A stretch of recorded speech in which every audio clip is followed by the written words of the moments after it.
Britain could legally launch airstrikes against Iranian missile bases if they threatened British personnel or interests in the Middle East, according to comments made by Deputy Prime Minister David Lammy during a series of media interviews.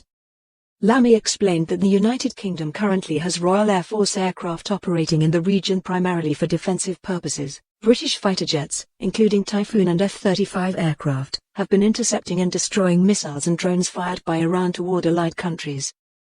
However, he suggested that international law could also allow the UK to take more direct action if necessary to protect its people and military assets. Speaking about the possibility of targeting launch sites inside Iran, Lammy said that defending British citizens and personnel would provide a legal basis for such strikes.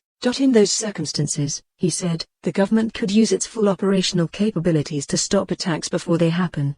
He also noted that Britain possesses the satellite and intelligence resources needed to identify missile sites and other facilities linked to hostile activity. Despite those remarks, the current focus of British military activity remains defensive. RAF aircraft stationed in the region are primarily tasked with shooting down missiles or drones that have already been launched, protecting both British forces and allied nations. The government has emphasized that these operations are intended to maintain stability and safeguard lives rather than escalate the conflict.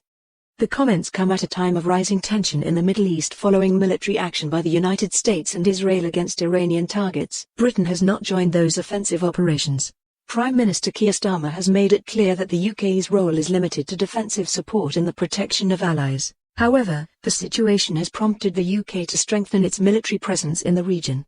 Additional RAF Typhoon fighter jets have been deployed to Qatar, while other defensive assets, including radar systems and naval forces, have been positioned to help counter potential threats. These measures are designed to improve the protection of British personnel and partners as the conflict continues to unfold. Lammy's remarks quickly sparked political debate in Westminster.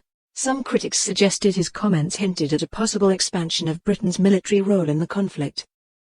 Opposition figures questioned whether the government might eventually move from defensive operations to direct strikes against Iranian targets. Downing Street, however, insisted there had been no change in official policy. Government officials reiterated that Britain's strategy remains focused on defending the skies over allied countries while allowing the United States to target missile infrastructure believed to be responsible for attacks. The priority, they said, is to prevent further strikes while avoiding a wider escalation of the conflict. Defense Secretary John Healey has also indicated that the government continues to monitor developments closely. While he did not rule out further action in the future, he stressed that any decision would depend on how the situation evolves and what steps are necessary to protect British interests. For now, the government maintains that its approach balances caution with preparedness.